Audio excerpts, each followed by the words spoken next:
This is a Fox News alert. I'm Brett Baer in Washington. President Obama's former defense secretary has scathing criticism of the commander-in-chief. Robert Gates is harshly questioning President Obama's leadership and commitment to the Afghanistan war from the start of the surge he ordered. And shocking political revelation that could potentially have 2016 implications. Chief White House correspondent Ed Henry is live tonight with the story that everyone, at least in Washington, is talking about. Good evening, Ed. Good evening, Brett. You know, the president was hoping to start this year by reasserting his leadership credentials, shaking off a rocky start on health care, refocusing on the economy. But tonight he's dealing with a rare rebuke from a former top leader of his war cabinet. In a new book, former Defense Secretary Robert Gates takes direct aim at President Obama's leadership. Gates writes in his memoir due out next week, in excerpts first reported by the Washington Post and independently confirmed by Fox, he doubted the president's commitment to the Afghanistan war, writing the president, quote, doesn't believe in his own strategy and doesn't consider the war to be his. For him, it's all about getting out. While Gates was a holdover from the Bush administration, he won effusive praise for Mr. Obama at his retirement ceremony. A humble American patriot, a man of common sense and decency. Quite simply, one of our nation's finest public servants. In the book, Gates also hits Vice President Biden hard, writing, quote, all too early in the Obama administration, suspicion and distrust of senior military officers by senior White House officials, including the president and vice president, became a big problem for me as I tried to manage the relationship between the commander-in-chief and his military leaders. And in an explosive anecdote that could have repercussions for 2016, Gates recounts a private conversation between then Secretary of State Hillary Clinton and the president, writing, quote, Hillary told the president that her opposition to the 2007 surge in Iraq had been political because she was facing him in the Iowa primary. The president conceded vaguely that opposition to the Iraq surge had been political. To hear the two of them making these admissions and in front of me was as surprising as it was dismaying.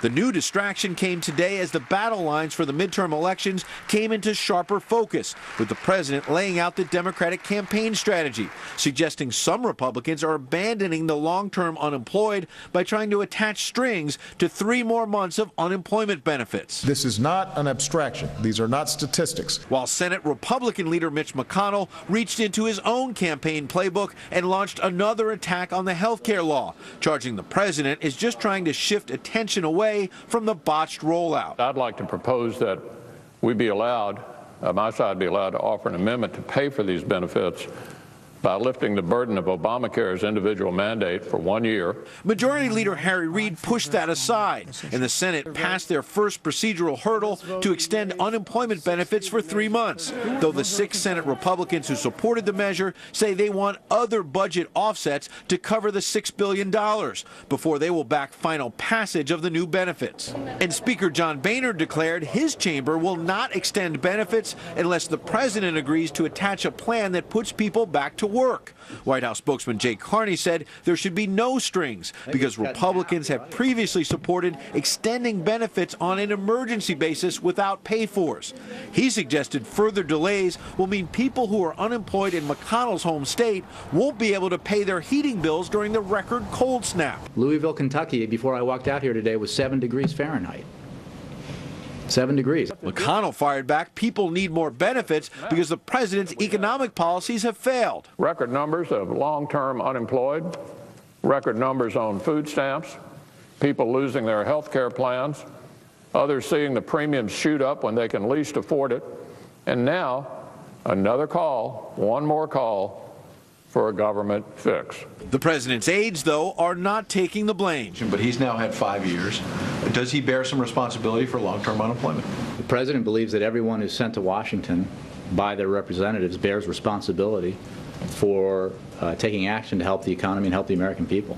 Now, breaking just in the last moment, the White House has finally commented on Secretary Gates' book. Caitlin Hayden, a spokeswoman for the National Security Council, basically takes the high road, says the president greatly values Secretary Gates' service to the nation, but she does push back on this notion in the book, Gates' allegation that in his estimation, Vice President Biden was on the wrong side of every major national security decision in recent years. Caitlin Hayden saying, quote, the president disagrees with Secretary Gates' assessment from his leadership on the Balkans and the Senate to his efforts to end the war in Iraq. Joe Biden has been one of the leading statesmen of his time and has helped advance America's leadership in the world. President Obama relies on his good counsel every day. You can tell from that statement that this book is going to have major reverberations around here, Brett. Definitely, for at least a few days. Ed Henry live on the North Lawn. Ed, thank you. Thank you.